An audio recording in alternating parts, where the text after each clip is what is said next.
अच्छा, अब Adobe XD को ओपन करते हैं।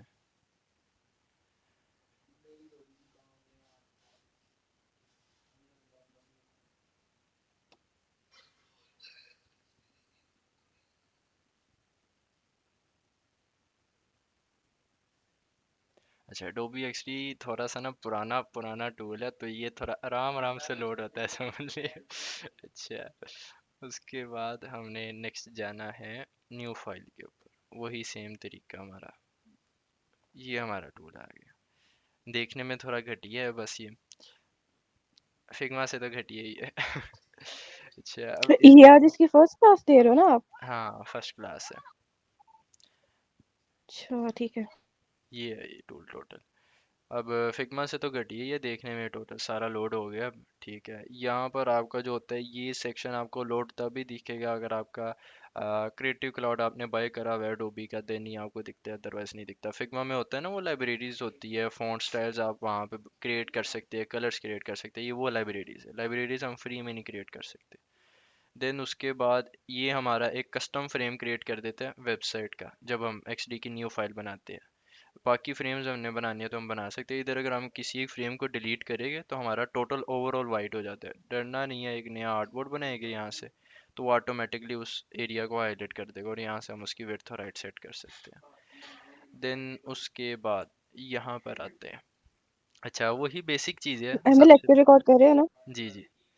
अच्छा, मैं बेसिक बेसिक चीज़ों से शुरू करता हूँ। वही बेसिक चीज़ें सबसे पहले तो जो होती थी, रेक्टेंगल बनाना, सर्कल बनाना, ट्रायंगल बनाना, लाइन बनाना, ये चार टूल इन्होंने अलग से करके रखे हुए हैं। देन एक पेन टूल है, पेन टूल भी अडोबी इलस्ट्रेटर में होता है, ये भी बता चुका हूँ मैं पहले क्लासेस में, तो ये भी यूज़ करने आता है मैं कैसे यूज़ करना है। सिंपल एक शेप बनाकर कलर दे दो कोई भी, यहाँ से फिल दे दो। ठीक है। अच्छा, देन उसके बाद यहाँ पर एक टेक्स्ट टूल है। टेक्स्ट टूल भी हम बहुत पहले यूज़ कर चुके हैं, टेक्स्ट की प्रॉपर्टीज़ पढ़ चुके हैं और हमें पता है टेक्स्ट लिखने के लिए होता है। देन आर्टबोर्ड टूल आता है और जूम टूल आता है जेड से। ठीक है। देन उसके बाद यहाँ पर हमारी लाइब्रेरीज है जो कि हम क्रिएट नहीं कर सकते। हाँ, कंपोनेंट्स हम क्रिएट कर सकते हैं, कलर्स की क्रिएट कर सकते हैं, वीडियोज़ और करेक्टर स्टाइल्स की नहीं होती। ठीक है।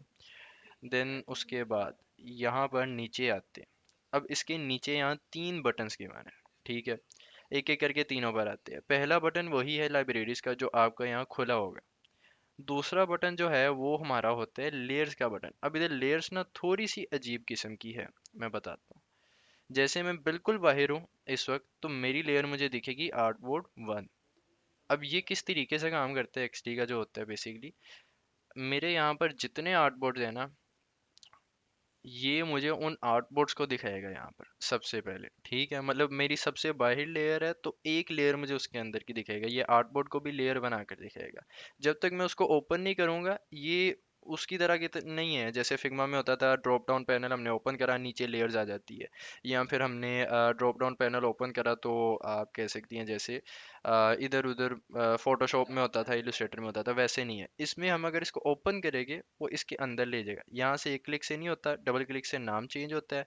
यहाँ पर एक बटन बना हुआ है इसका। ठीक है, सिंपल वहां से हमने डबल क्लिक करना है, बटन से नहीं, sorry, button mark for export के। ये शिफ्ट ई से यूज़ होता है। ये तब होता है जब आपने डेवलपिंग भी साथ साथ कर रहे हो तो आपने इसको यूज़ करना होता है। ये हमारे काम का नहीं है अभी।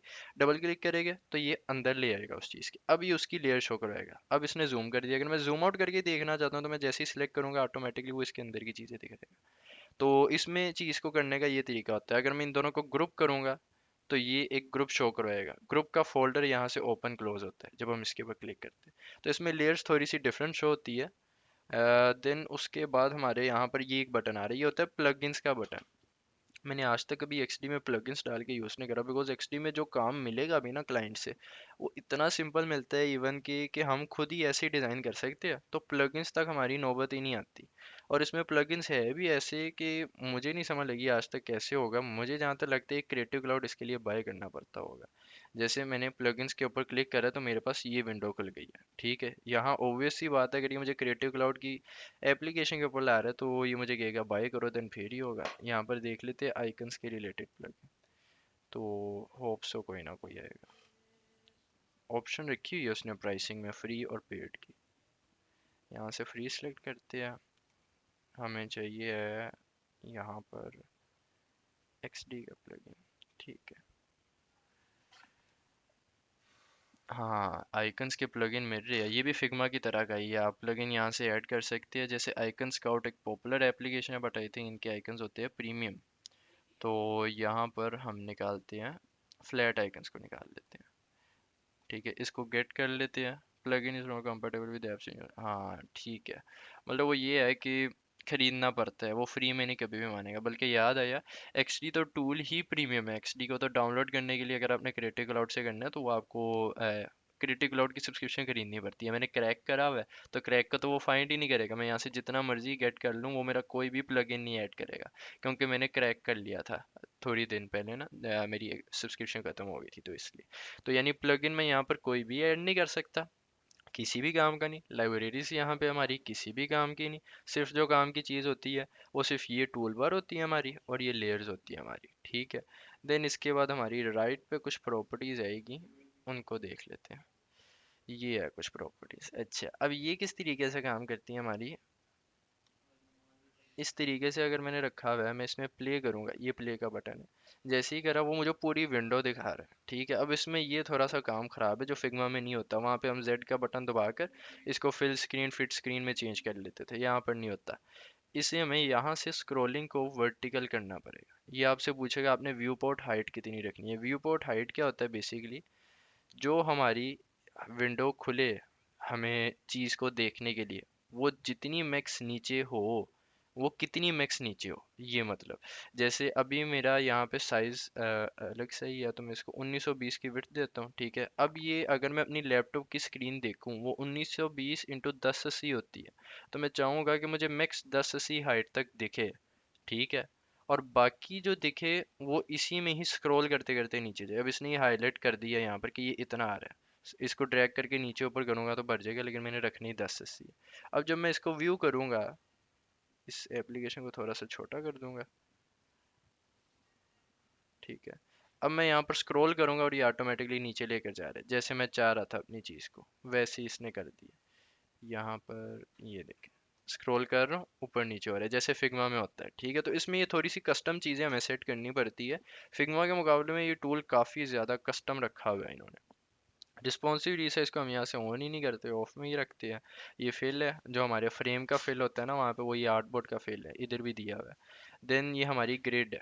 ग्रिड यहाँ पर भी क्रिएट होती है, मुझे पहले नहीं पता था ग्रिड यहाँ पर क्रिएट होती है। तो मैं अपना एक दफ़ा ना फिग्मा से जाके ना ग्रिड पहले अनेबल करी, जो हमारी वहाँ पे ग्रिड लग गई। फिर उधर मैंने रेक्टेंगल बनाए रेड कलर के, फिर वो मैंने अलग से रखे, और उनकी ओपेसिटी 10% करी, वो मैं एक्सपोर्ट करके इधर लाया था। ये मुझे अब जाके पता चला कि यहाँ पर भी ग्रिड्स होती है। तो फिर मैंने इधर ही ग्रिड्स बनानी शुरू कर दी। बट जो मेरा क्लाइंट था उसको ज़्यादा ग्रिड्स का रूल वगैरह रखने का ख्याल नहीं था, उसको ज़्यादा डिज़ाइन चाहिए होता था, तो मैं किसी भी तरीके से कर देता था, फिर मैं देखते ही नहीं था। तो ये कॉलम्स है हमारे, और यहाँ पर लेआउट रखा हुआ है इन्होंने। ठीक है, ये दो इन्होंने ऑप्शन रखे हुए हैं, हमें ये वाला रखना है। ये मार्जिन है हमारा लेफ़्ट और राइट से, जो मैं 120 रखता होता हूँ। ठीक है, देन यहाँ पर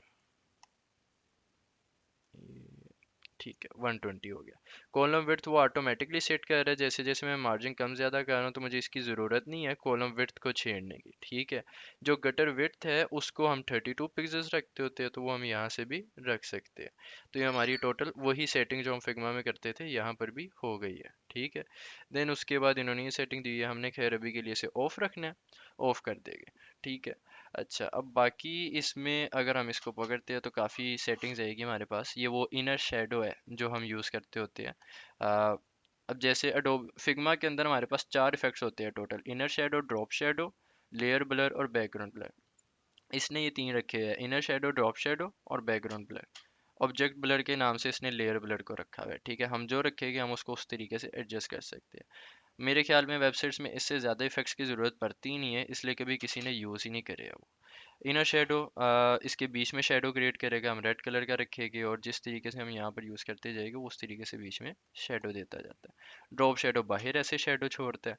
तो ये चार इफेक्ट्स भी हमें यूज़ करने आते हैं, और ये फिग्मा की क्लास में हम बड़ी डिटेल के साथ पढ़ भी सकते हैं।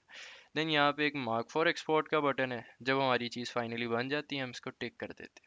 तो ये क्या होता है, जब लिंक डेवलपर के साथ भी शेयर होता है हमारी फाइल का क्रिएटिव क्लाउड में, तो डेवलपर जब खुद ही आता है वो चीज़ को खुद ही एक्सपोर्ट कर लेते हैं। अक्सर हम इमेजेस यूज़ करते हैं बीच में, तो इमेजेस हमें बार बार निकालने की ज़रूरत नहीं होती, हम मार्क फॉर एक्सपोर्ट करिए जाते हैं इमेजेस लगाकर इसमें।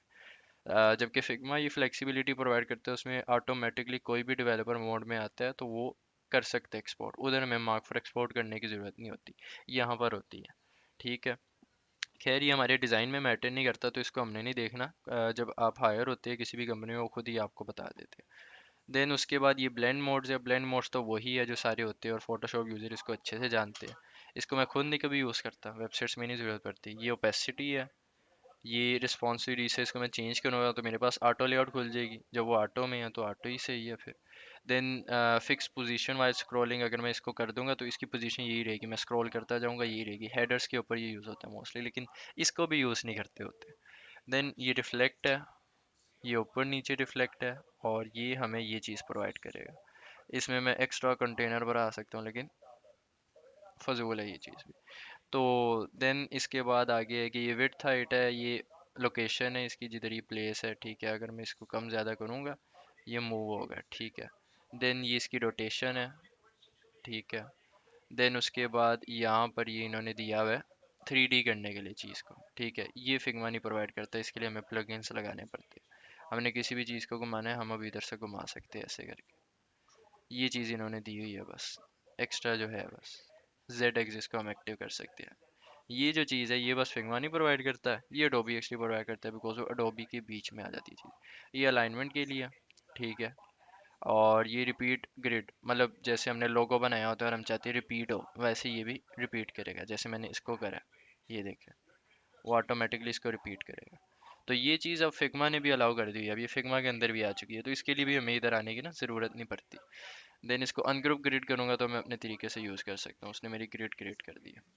देन इसके बाद यहाँ पर ये वो पाथ फाइंडर है। पाथ फाइंडर यहाँ पर अगर मैं रखूँ इसे, ये दोनों मेरे ऑब्जेक्ट पर है। ठीक है। अगर मैं इनको मर्ज करूँगा तो ये एक पाथ बन जाएगा। अगर मैं इसको सब्ट्रैक्ट करूँगा तो ऊपर जो सा पाथ पर है वो कट जाएगा, नीचे वाला पाथ बच जाएगा, और ऊपर जो पर है उतना हिस्सा नीचे वाले पाथ से कट जाएगा ऐसे। अगर मैं ये करूँगा तो इनके बीच का ऑब्जेक्ट बच जाएगा, सिर्फ जो ओवरलैप कर रहा है बाकी सारा निकल जाता है। इसमें बीच वाला निकल जाएगा, बाकी सारा बच जाता है। तो ये चार तरीके के आपके पाथ फाइंडर होते हैं। देन आपकी टेक्स्ट की टाइपोग्राफी आती है, और वो यहाँ पर हम सिंपली कुछ भी लिख कर देखते हैं। अच्छा हाँ, ये एक बग है Adobe XD का जो मुझे सबसे गंदा लगा आज तक। कभी भी टेक्स्ट यूज़ करने लगेंगे, टेक्स्ट पकड़ेंगे, यहाँ पर क्लिक करेंगे और आपका एकदम से फिग्मा स्टक हो जाएगा। अब फिग्मा ना जूम इन जूम आउट होगा, ओ सॉरी एक्सडी, अब एक्सडी ना जूम इन जूम आउट होगा, ना कोई चीज़ सेलेक्ट होगी और ना ही कुछ लिखा जाएगा। अब इसको चलाने का तरीका क्या है? आल्ट टैब दबाए और वापस इधर है, या कोई भी विंडो खोल कर ना इधर आ जाए। ठीक है, ये खोल कर वापस इधर आ जाए, अब ये चल जाएगा। फंस गया। एस्केप दबाए, दूसरा टूल पकड़े, चल जाएगा। ये एक्सडी का बग है, ये अडोबी वालों ने आज तक ठीक नहीं करा, हिसाब लगा लें। 2024 का वर्जन भी मैंने यूज़ करा हुआ है और ये बग है। देन यहाँ पर आते हैं और इसको देखते हैं। अब यहाँ पे फ़ॉन्ट्स की तो वही सेटिंग्स है जो सी हम देखते हैं। इसमें एक चीज़ इन्होंने ये रखी हुई है फिग्मा में, हमें यहाँ पर आइकन दिख जाता है, यहाँ पर होता है जब से अपडेट हुआ है, तो उसके ऊपर क्लिक करेंगे और हम यूआरएल ऐड कर देते हैं। टेक्स्ट के ऊपर कोई भी क्लिक करते हैं तो वो उस लिंक पर पहुँच जाता है। इन्होंने यहाँ पर रखा हुआ है, टेक्स्ट को सिलेक्ट करेंगे, यहाँ पर हम लिंक ऐड कर देंगे google.com, तो जब भी कोई क्लिक करेगा इसके ऊपर वो ऑटोमेटिकली उधर पहुँच जाएगा। ठीक है। देन इसके बाद इन्होंने रखा हुआ है ये ऑल कैप्स है, ये स्मॉल कैप्स है, ये फर्स्ट कैप्स है, और ये सुपरस्क्रिप्ट, सबस्क्रिप्ट और अंडरलाइन है। ठीक है। देन यहाँ पर ये उसको स्ट्राइक थ्रू है। ठीक है।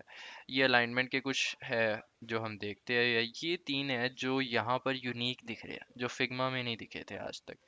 इसकी सेंस हम देखते हैं क्या है बेसिकली। अच्छा, जैसे फिग्मा में हम यूजुअली टेक्स्ट लिखते थे। ठीक है। और उसके यहाँ पर हम नीचे कर सकते थे उस टेक्स्ट को, यहाँ पर नहीं होता ये ऐसे। हमें नीचे करना है टेक्स्ट को तो यानी अडोबी की तरह हम एंटर मारे, अब वो करने पर हमें हो जाता है नुकसान। जैसे ये मैंने करा। ठीक है, अब मुझे हो जाएगा नुकसान। नुकसान क्या होगा? मैं ऐसे टेक्स्ट को यहाँ से बड़ा छोटा कर सकता हूँ, इन्होंने ये दी होती है फ्लेक्सिबिलिटी। लेकिन मैं टेक्स्ट को एक लाइन में करना चाहता हूँ वापस, मैं जाके वहाँ से वो बैक स्पेस करूँगा, एकदम से मुझे ज़रूरत पड़ जाती है, या मुझे ज़रूरत पड़ जाती है एक एक वर्ड आगे करने की अपने पैराग्राफ में, वेबसाइट के सेक्शन में, तो वो प्रॉब्लम्स होती है। तो उसके लिए फिर क्या होता है, हम यहाँ पे एक बटन होता था फिग्मा में, अगर मैं किसी फाइल में जाकर दिखाऊँ ना, यहाँ से क्रिएट न्यू करके, ये बेसिकली वो चीज़ है जिसने मुझे सबसे ज़्यादा कंफ्यूज करा था फिग्मा से एक्सडी में स्विच होने में। और मेरा एक और फेलो डिज़ाइनर था, वो भी इस चीज़ से ज़्यादा कंफ्यूज हुआ था, तो मैंने फिर उसको एक्सप्लेन करा था, इसलिए मैं इसको एक्सप्लेन करने आया।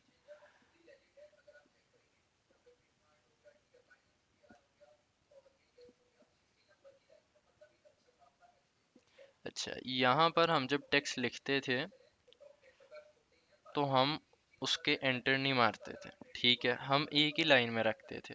और उस टेक्स्ट को फिर जब इस तरीके से हमने दो लाइनों में करा होता था और सडनली एक लाइन में करना पड़ता था, तो हम यहाँ से ये बटन दबाते थे और हमारा टेक्स्ट एक लाइन में आ जाता था।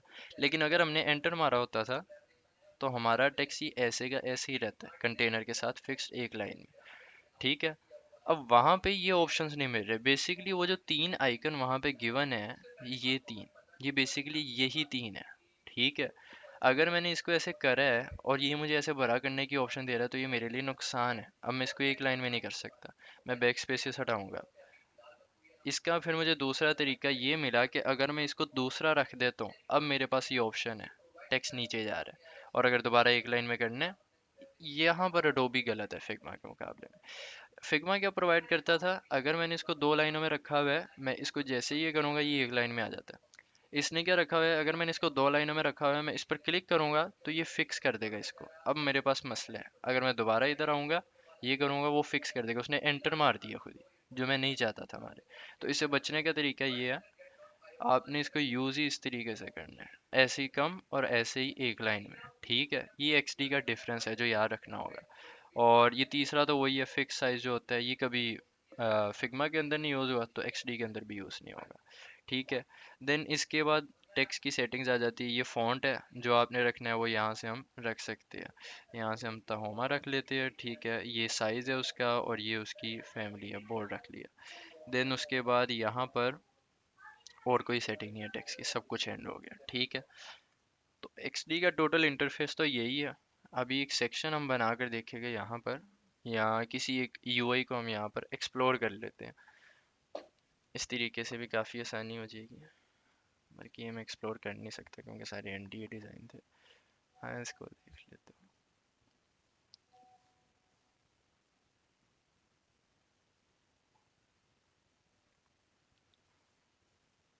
लोड होने में टाइम लगाता है, गरारी फंस फंस के चलती है इसकी थोड़ी सी।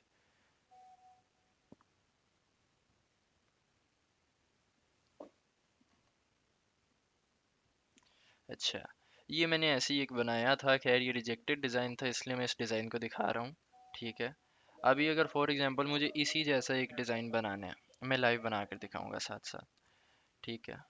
यहाँ से मैं सारा, अच्छा यहाँ पे एक और चीज़ है, वहाँ पे फिग्मा में होता था हम फ्रेम के अंदर की एक चीज़ सेलेक्ट करते थे, कंट्रोल ही दबाते थे, तो उस फ्रेम के बीच की सारी चीज़ें सेलेक्ट होती थी और हम आराम से डिलीट कर लेते थे। यहाँ पर वो चीज़ नहीं है, यहाँ पर अगर हम कंट्रोल ही दबाएंगे हमारा सारा कुछ सेलेक्ट हो जाता है। तो इसलिए पहले ये सारी चीज़ें अंदर की सिलेक्ट करी, डिलीट करी। अब मुझे यहाँ पर अगर कुछ भी बनाना है तो मुझे सबसे पहले एक रेक्टेंगल चाहिए, इस तरीके का। तो मैंने यहाँ से रेक्टेंगल को कॉपी करा और यहाँ पर रेक्टेंगल को मैं पेस्ट करूँगा, ठीक है। देन उसके बाद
वापस आते हैं।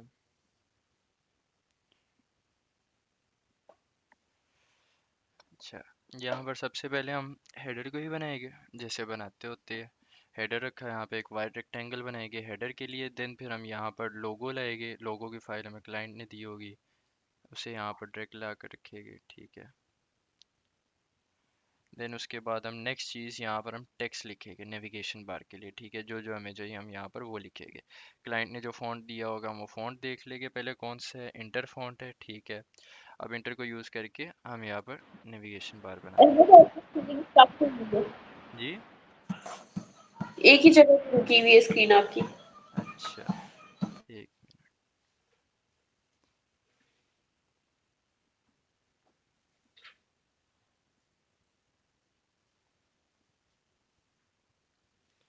अब आ गई है? नहीं, अब बिल्कुल गायब हो गई है। 1 मिनट में लीव करके दोबारा जॉइन करती हूँ। नहीं नहीं, मेरा प्रॉब्लम है, रुक जाए।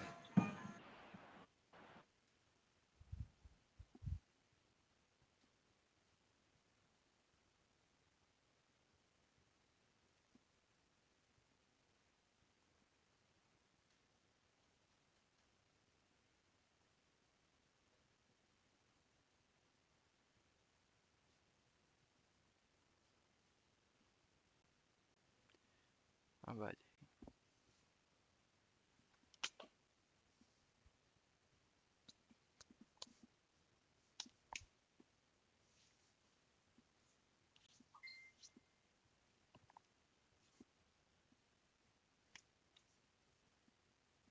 जी आ गई अब। जी, अब शो हो रही है। सबसे पहले यहाँ पर हम जूम इन करते हैं और यहाँ पर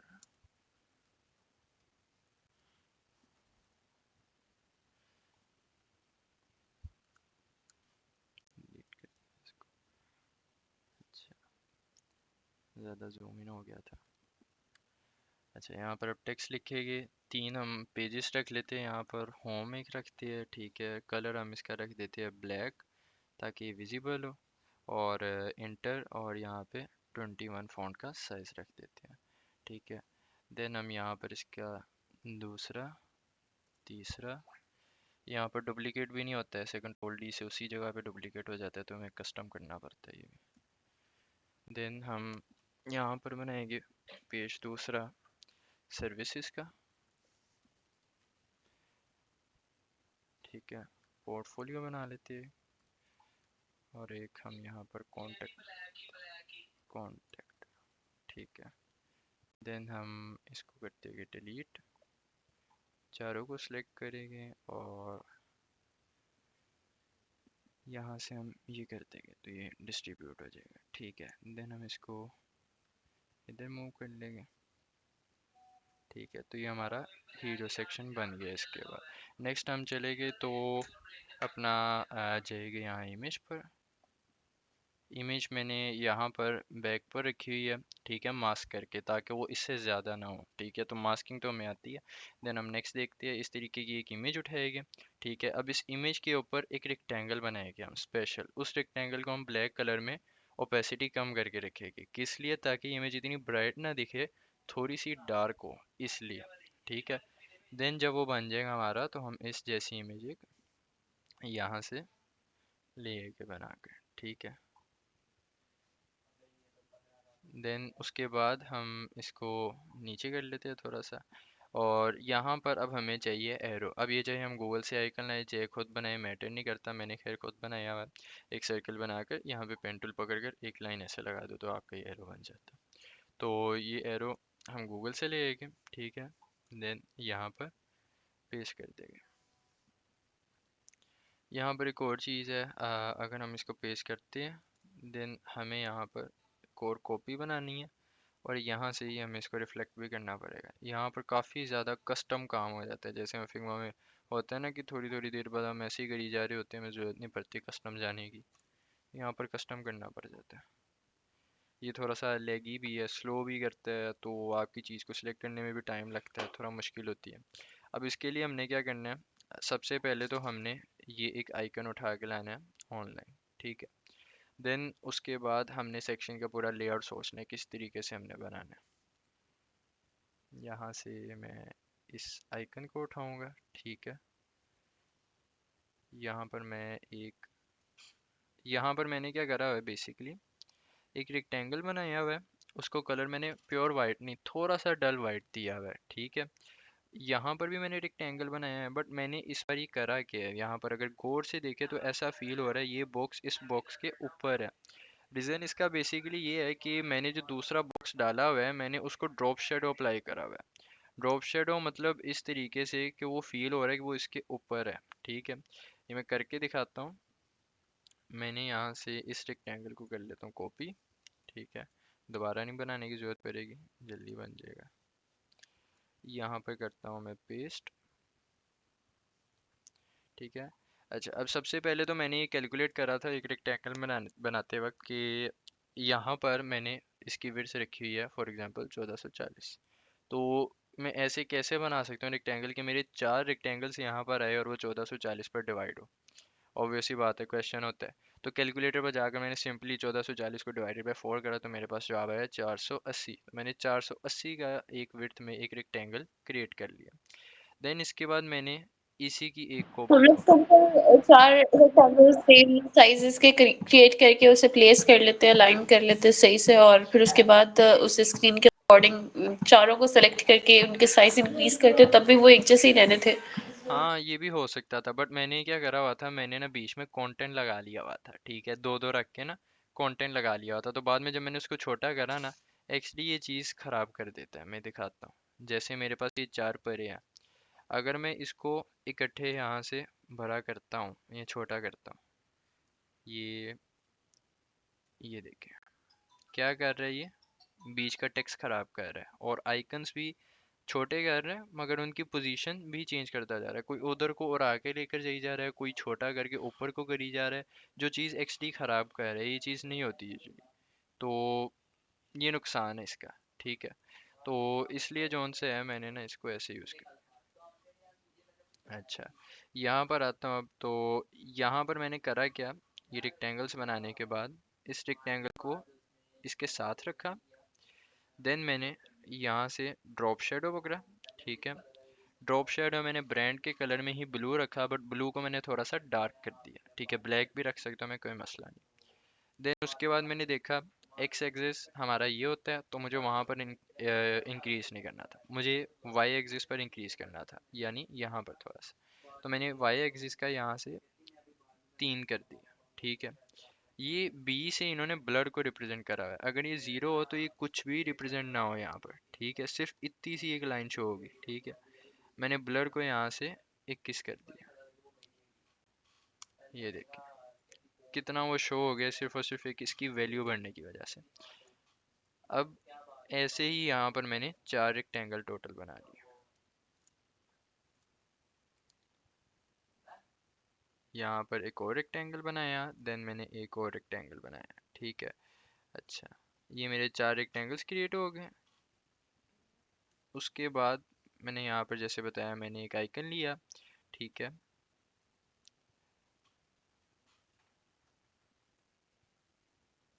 ये आइकन आ गया मेरे पास, सिंपल यहाँ पर आइकन प्लेस करूँगा।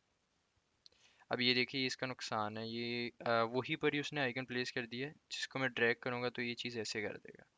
ये थोड़ी सी गंदी चीज़ है इसकी, बस इसलिए मैं इसको यहाँ पर पहले ऐसे प्लेस करता हूँ, ठीक है। ये सेम लोकेशन पर आएगा, फिर इसको ड्रैग करके इधर लाऊंगा, ठीक है। अब इसका नुकसान एक और ये भी है, ये उस ग्रुप के अंदर ही रहेगा, मुझे एक और मरतबा इसे अनग्रुप करना पड़ेगा, इधर आके पेस्ट करना पड़ेगा, फिर ये इधर आ जाएगा। अब ये इधर आ गया, ठीक है।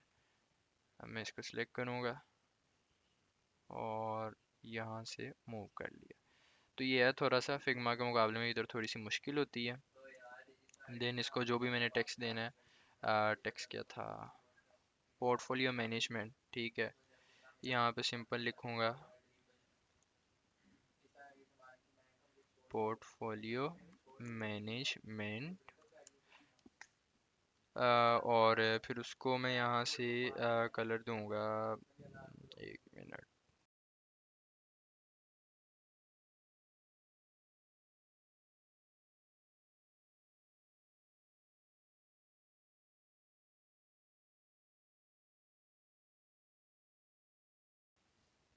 अच्छा, देन आगे हम क्या करेंगे, यहाँ पर लिख लेते हैं इसका जो भी टेक्स्ट है, पोर्टफोलियो मैनेजमेंट। ठीक है, और इसको यहाँ से बोल्ड कर लेंगे ये ऊपर।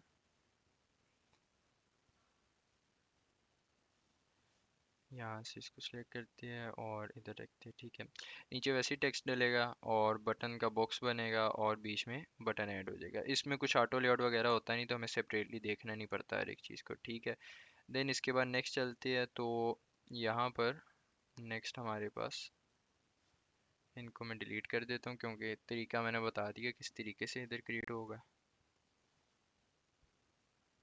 तो यही सेम कॉपी और इधर पेस्ट करके मैं बता देता हूँ। ठीक है, नेक्स्ट हमने क्या करा, नेक्स्ट हमने ये बनाना था। ठीक है, अब इधर ये बनाने का तरीका क्या है, सिंपली हमने इधर एक रेक्टेंगल ऐड करना है। ठीक है, अब इस रेक्टेंगल में हम अगर चीज़ को वहाँ से कॉपी करके पेस्ट भी करते हैं, वो ऑटोमेटिकली इमेज आ जाती थी फिग्मा में। यहाँ पर नहीं आती, यहाँ पर हमें चीज़ को प्लेस करना पड़ता है। ठीक है, और उसके ऊपर वैसे ही टेक्स्ट ऐड होगा। यहाँ पर भी सिंपल है, लाइन ऐड हुई है, टेक्स्ट ऐड हुआ है, लाइन ऐड हुई, टेक्स्ट ऐड हुआ, यहाँ पर बटन बनाया। ठीक है, इसको एक और बॉक्स में करा और हमने इस तरीके से रख दिया। नीचे जो था हमने एक फुटर का बॉक्स बनाया, ऊपर एक एरो क्रिएट करा और लेफ्ट पर हमने टेक्स्ट क्रिएट करा। ठीक है, तो ये हमारी टोटल चीज़ क्रिएट हो गई। इसी तरीके से हमारी पूरी ये वाली वेबसाइट बनी है और बाकी वेबसाइट्स भी बनेगी। अब ये वेबसाइट हमने देखी कितनी सिंपल है। एक्चुअली में बेसिकली यही काम होगा, आपको इतनी कॉम्प्लेक्स किस्म के काम नहीं किए जाएंगे, तो वो बहुत ही सिंपल हो जाता है इधर आकर। तो ये तो समझ लग गई होगी वेबसाइट कैसे बनाते हैं और इसका सिंपल काम भी आपको समझ लग गया होगा। अब इसमें थोड़ी सी एक्स्ट्रा चीज़ें अगर हम देखें यूएक्स के रिलेटेड, वायर फ्रेम तो ऑब्वियस सी बात है डिज़ाइन ही होता है, वो तो आराम से बन जाएगा। नेक्स्ट चीज़ आ जाती है कंपोनेंट्स और प्रोटोटाइप्स। ठीक है, प्रोटोटाइप है इसके अंदर भी मौजूद, लेकिन किस तरीके से मैं बताता हूँ। जैसे ये मेरे पास एक आर्टबोर्ड मौजूद है, इधर आर्टबोर्ड के ऊपर प्रोटोटाइप लगती है, ये सबसे गंदी बात है। मतलब मैं यहाँ से प्रोटोटाइप सेलेक्ट करूँगा, ये मुझे क्या चीज़ शो करवाएगा, मैं इस आर्टबोर्ड की एक स्टेट क्रिएट कर सकता हूँ। यहाँ से प्लस करा। ठीक है, अब ये कह रहे हैं plus type choose an artboard. ठीक है, और ये इसी की मुझे स्टेट क्रिएट करने की ऑप्शन देगा। यहाँ पर ये थोड़ी सी ख़राबी ये है कि फिग्मा के अंदर अगर हम क्रिएट करते हैं, यहाँ पर मैंने एक बॉक्स क्रिएट करा है। ठीक है, तो मैं उस बॉक्स का यहाँ से कंपोनेंट क्रिएट करूँगा। ठीक है, फिर कंपोनेंट के अंदर मैं जैसे ही उसका वेरिएंट क्रिएट करूँगा, यहाँ पर होगा क्या, ये उसके नीचे उसकी दूसरी स्टेट ऐड करेगा। ठीक है, तो मुझे पता चलेगा मैं लाइव चेंज जो कर रहा हूँ उसके मुकाबले में डिफरेंस क्या रखता है। ठीक है, तो जब मैं यहाँ पर चेंज कर लूँगा, मैं प्रोटोटाइप करते वक्त क्या करूँगा, यहाँ से इसको सिलेक्ट करके एरो के थ्रू नीचे बता दूंगा कि यहाँ से यहाँ पर आए। ठीक है, बंदा जब भी इसके ऊपर क्लिक करे बटन के ऊपर वगैरह वगैरह। तो अब क्या चीज़ है, अब मैं इस रेक्टेंगल को यहाँ एसेट से निकालता हूँ। ठीक है, फिग्मा में बेसिकली ऐसे होता है। अब ये रेक्टेंगल मैं यहाँ से निकालूंगा और यहाँ पे रख लूंगा। अब इसके ऊपर वो एनिमेशन लगी होगी। ठीक है, कि लाइक मैं यहाँ कलर चेंज करके दिखाऊंगा जो मैं बेसिकली कहना चाह रहा हूँ। डिज़ाइन इसका कलर यहाँ से रेड कर दिया। ठीक है, अच्छा, अब यहाँ पर मैं जब इसको प्ले करूँगा तो, अच्छा इसको मुझे एक फ्रेम में करना पड़ेगा पहले। तो अब ये प्ले होगा।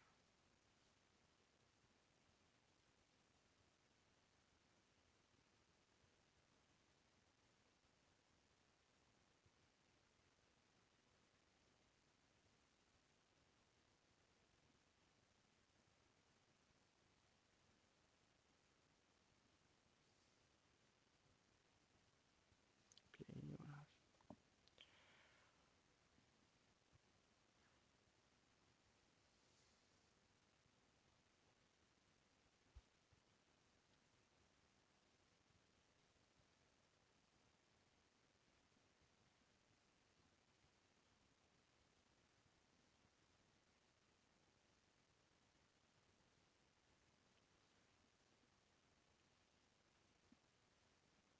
ये देखिए, यहाँ पे क्लिक कर रहा हूँ,